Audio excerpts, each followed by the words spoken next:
Everyone welcome back to my YouTube channel. तो आज के इस वीडियो में हम आरबीआई के चार बड़े बिग मूव्स के बारे में बात करेंगे जो कि आरबीआई ने अभी रिसेंटली लिए हैं और वो हमारे इकोनॉमी को बूस्ट कर सकता है। तो वो कौन कौन से चार मूव्स हैं, उसके पीछे का क्या रीजन है, उसका क्या इम्पैक्ट होगा, वो सब इस वीडियो में बात करेंगे। तो चलिए शुरू करते हैं। और ये सारे नोट्स जो है आप मेरे टेलीग्राम चैनल से डाउनलोड कर सकते हैं, उसका लिंक आपको डिस्क्रिप्शन में मिल जाएगा।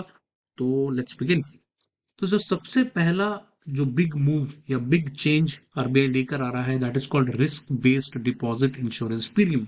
अब नाम तो काफी बड़ा है, लेकिन समझने की कोशिश करते हैं कि है क्या। तो पहले समझते हैं कि डिपॉजिट इंश्योरेंस क्या होता है। डिपॉजिट इंश्योरेंस होता है जो कस्टमर को प्रोटेक्ट करता है। तो अगर मान लीजिए कि बैंक फेल हो जाती है, तो उस केस में डिपॉजिटर के मनी का क्या होगा, राइट। तो उस चीज के लिए आरबीआई एक डिपॉजिट इंश्योरेंस लेता है उन बैंक से, उन एनबीएफसी से, ताकि वो डिपॉजिटर को कम से कम अप टू 5 लाख रुपीज तक जो भी उनका डिपॉजिट है, 5 लाख से ज्यादा होगा तो 5 लाख ही मिलेगा भाई, तो 5 लाख से ज्यादा तो नहीं मिलेगा, लेकिन एटलीस्ट 5 लाख रुपए तो मिलेंगे ना।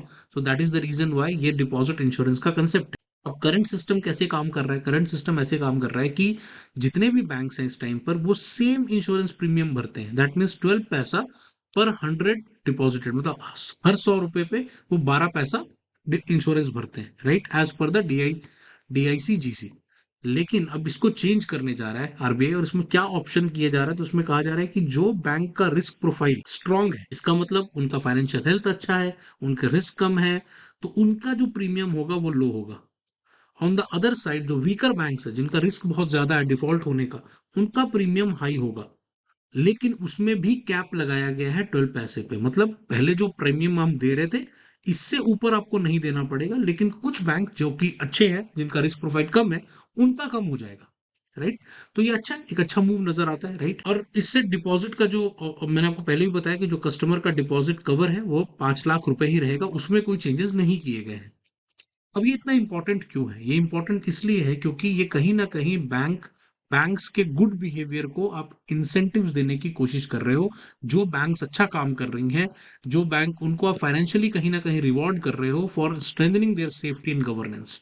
तो एक बहुत अच्छा इसका इंपॉर्टेंस है। दूसरा, आप कहीं ना कहीं इंकरेज कर रहे हो उन बैंक्स को जो वीकर बैंक्स हैं, कि भाई तुम भी अपना रिस्क मैनेजमेंट अच्छा करो ताकि अपने कॉस्ट को कम कर पाओ। तो ये हमारा पहला चेंज हो गया, राइट। दूसरा जो बड़ा मूव आरबीआई लेने जा रही है, that is called expected credit loss. ECL का फ्रेमवर्क लेकर आ रहे हैं फॉर प्रोविजनिंग। अब समझने की कोशिश करते हैं पहले प्रोविजनिंग क्या होती है। तो प्रोविजनिंग का मतलब होता है setting aside money to cover loans that may not be repaid. तो कुछ पैसे को हम साइड रखते हैं, ठीक है। क्यों रखते हैं? ताकि, क्योंकि कुछ ऐसे लोन्स होंगे जो कहीं ना कहीं रीपे नहीं होंगे, तो उसको कवर अप भी तो करना पड़ेगा, तो उस चीज को हम प्रोविजनिंग कहते हैं। तो करंट सिस्टम कैसे काम करता है? करंट ऐसे काम करता है कि bank wait until the borrower defaults loan before the NPA before setting inside provision. तो अभी क्या होता है कि बैंक वेट करती है तब तक जब तक बोरोअर डिफॉल्ट नहीं कर देता है, ठीक है। उसके बाद उसको कहीं ना कहीं लोन को एनपीए वाली कैटेगरी में डाला जाता है, और उसके बाद ही ये प्रोविजनिंग वाला सारा काम शुरू होता है। बट अब क्या बदलने वाला है? अब ये बदलने वाला है कि bank will now estimate future losses before default happens. तो यहां पर एक बड़ा चेंज है, यूजिंग ईसीएल मॉडल। तो अब कहीं ना कहीं एआई मॉडल्स और ईसीएल मॉडल का यहाँ पे इस्तेमाल किया जाएगा, और बैंक पहले से ही एस्टिमेट लगा पाएगी कि कहाँ फ्यूचर लॉसेस होने के चांसेस हैं और कहाँ डिफॉल्ट हो सकता है। डिफॉल्ट एक्चुअली होने से पहले पहले ही उसको प्रिडिक्ट करने की कोशिश की जाएगी। तो ये एक बड़ा चेंज आया है इस ईसीएल वाले framework. Alliance with IFRS 9 global standards in measuring and providing for the expected loss. और इसको अलाइन भी किया गया है जो ग्लोबल स्टैंडर्ड्स है उसके साथ, ताकि कोई भी जो एक्सपेक्टेड लॉस हो सके उसको मेजर भी कर पाए और उसको हम कहीं ना कहीं रोक भी। कब से शुरू होने वाला है? तो April 1 2027 से शुरू होने वाला है, और मोस्ट प्रोबेबली जितने भी एडजस्टमेंट होंगे वो 2031 तक सारे हो जाए। अब ये चीज इतना इंपॉर्टेंट क्यों है? इंपॉर्टेंट इसलिए है क्योंकि इससे कहीं ना कहीं बैंक को एक स्ट्रॉन्ग सेफ्टी नेट मिलता है, जो बैंक को फाइनेंशियली प्रिपेयर करता है किसी भी तरह के फ्यूचर बैड लॉन्स के लिए या लॉसेस के लिए। दूसरा इंपॉर्टेंट थिंग है, यहाँ पे कहीं ना कहीं ट्रांसपेरेंसी भी बढ़ेगी, क्योंकि इन्वेस्टर और regulators can see the banks risk more clearly. अब चूंकि आप पहले से प्रिडिक्शन कर रहे हो, तो आपको कहीं ना कहीं पहले से ही आइडिया रहेगा कहाँ डिफॉल्ट हो सकता है, कहाँ नहीं हो सकता। तो वो रेगुलेटर्स के लिए भी अच्छा है, वो इन्वेस्टर्स के लिए भी अच्छा है। अब इसका एक एग्जाम्पल लेके भी मैं आपको समझाता हूँ कि मान लो एक बैंक जो है वो 10 करोड़ तक लेंड करती है। Instead of waiting for act until someone defaults under ECL, it depicts 2% of the bore might default. तो अब देखो यहाँ पे पहले क्या होने वाला था कि आप वेट करते थे कि भाई कितना परसेंट डिफॉल्ट होगा, बट यहाँ पर वो पहले से ही प्रिडिक्ट कर रहे हैं कि भाई 2% तक का हमारा डिफॉल्ट हो सकता है। तो इतना अमाउंट आप पहले से ही प्रोविजनिंग में अलग करके रख रहे हो। राइट। तो आपको होपफुली अब पूरा समझ में आ गया हो कि भाई ये कैसे काम। तीसरा बड़ा चेंज जो आ रहा है वो है रिवाइज्ड बेसल 3 कैपिटल नॉर्म्स के ऊपर। तो उसके बारे में बात करते हैं। पहले तो कैपिटल नॉर्म्स होते क्या है। तो bank must hold a minimum amount of capital as a buffer for their tough times. अब बैंक के पास मैंडेटरी होता है कि उनको कुछ कैपिटल अपने हाथ में रखना पड़ता है। मनी, रिजर्व्स, किसी भी तरह के कोई भी तरह का जो रिस्की आप एसेट्स दे रहे हो, चाहे लोन दे रहे हो, चाहे इन्वेस्टमेंट दे रहे हो, राइट, तो उसके अगेंस्ट जो टफ टाइम अगर कभी आ गया तो आपके पास कुछ बफर कैपिटल तो होना चाहिए ना। That is called your capital norms. Basel 3 is an international framework for capital and risk management. Basel 3 के बारे में अगर आपको नहीं आइडिया तो आप बता देना, मैं उसको फाइनेंशियल टर्म सीरीज में कवर कर लूंगा। तो बेसल 3 जो है वो हमारा एक इंटरनेशनल फ्रेमवर्क है जो बेसिकली कैपिटल और रिस्क मैनेजमेंट में कंट्रीब्यूट करता है। अब क्या बदलने वाला है उसके बारे में बात करते हैं। तो अप्रैल 2027 से आरबीआई कह रही है कि reduce the risk wait for safer asset classes like housing loan and MSME. अब ये पॉइंट इंपॉर्टेंट है।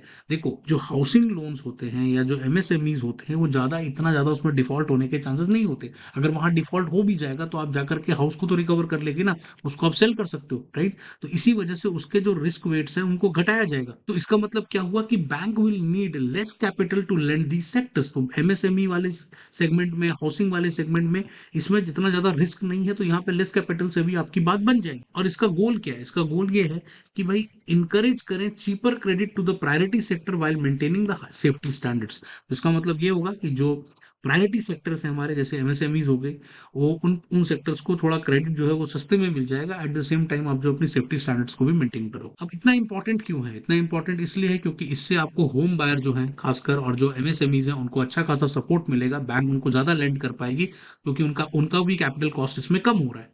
दूसरी बात, इससे हमारी इकोनॉमिक ग्रोथ को फायदा मिलेगा क्योंकि ऑब्वियसली अगर आप जितना ज्यादा एमएसएमई में कंट्रीब्यूशन आएगा उतना ज्यादा हमारे लिए जॉब्स बढ़ सकती हैं। तो एक ओवरऑल इकोनॉमिक ग्रोथ का भी फायदा मिलेगा और हाउसिंग मार्केट भी बूस्ट हो जाएगा।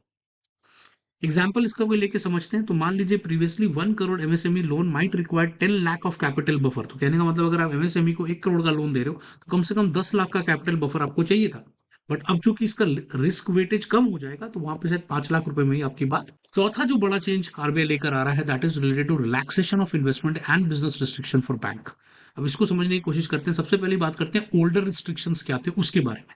तो bank and their subsidiaries like insurance and NBFCs had to operate separately, limited sharing of resources to avoid conflict of interest. अब तक क्या होता था कि बैंक और जितनी उनकी सब्सिडरीज हैं, चाहे वो इंश्योरेंस है चाहे वो एनबीएफसीज हैं, वो सब सेपरेटली काम करते थे, एक दूसरे के साथ कुछ भी रिसोर्सेज शेयर नहीं करना, क्योंकि उनका कहीं ना कहीं माना जाता था कि भाई कंफ्लिक्ट ऑफ इंटरेस्ट हो सकता है। क्या बदल रहा है यहाँ पे। तो यहाँ पर बदल ये रहा है कि आरबीआई ऑपरेशनल ओवरलैप को अलॉय करने जा रहा है। इसका मतलब ये कि फिजिकल ऑफिसेस को आप शेयर कर पाओगे, स्टाफ और डाटा सेंटर्स भी एक दूसरे में ट्रांसफरेबल हो जाएंगे। तो ये कहीं ना कहीं रिसोर्सेज शेयरिंग को लेकर आरबीआई का एक बड़ा मूव है। Bank must may use the group infrastructure better resources pooling and cost reduction. तो इससे फायदा क्या होगा, जितने भी बैंक्स हैं उनका कॉस्ट रिडक्शन होगा, ग्रुप इंफ्रास्ट्रक्चर आप यूज कर पाओगे और ओवरऑल इससे रिसोर्स पूलिंग भी हो पाएगी। अब इतना इंपॉर्टेंट क्यों है। इससे बड़ा फायदा ये होगा भाई कि एक तो आपकी ग्लोबल कॉम्पिटिटिवनेस बहुत बढ़ेगी। इंटरनेशनल बैंक्स ऑलरेडी इसी फॉर्मेट में कहीं ना कहीं ऑपरेट करते हैं, वहां पे फ्लेक्सिबिलिटी होती है। प्लस इससे एफिशिएंसी भी बढ़ेगी, बैंक भी अपना पैसे भी बचा पाएगा, रिस्पॉन्ड कर पाएगा जल्दी, मार्केट चेंजेस को आप बेटर तरीके से अडेप्ट कर पाओगे। ऑल्दो यहाँ पर एक जो बड़ा चैलेंज आएगा वो वही चीज जो कॉन्फ्लिक्ट ऑफ इंटरेस्ट और रिस्क कंट्रोल्स को लेकर है, कि उसको लेकर के कहीं ना कहीं आरबीआई को गाइडलाइंस बनानी पड़ेगी, कितना इंटरकनेक्टेड होना है हमें, वो चीज के ऊपर आपको कहीं ना कहीं सोचना पड़ेगा। सो आई होप कि आपको ये पूरा टॉपिक समझ में आ गया हो कि ये हमारे आरबीआई के कौन कौन से 4 बड़े मूव्स लिए गए हैं। Thanks for watching. अगर आप इस चैनल पे नए हो तो सब्सक्राइब जरूर करना और मिलते हैं अगली वीडियो में।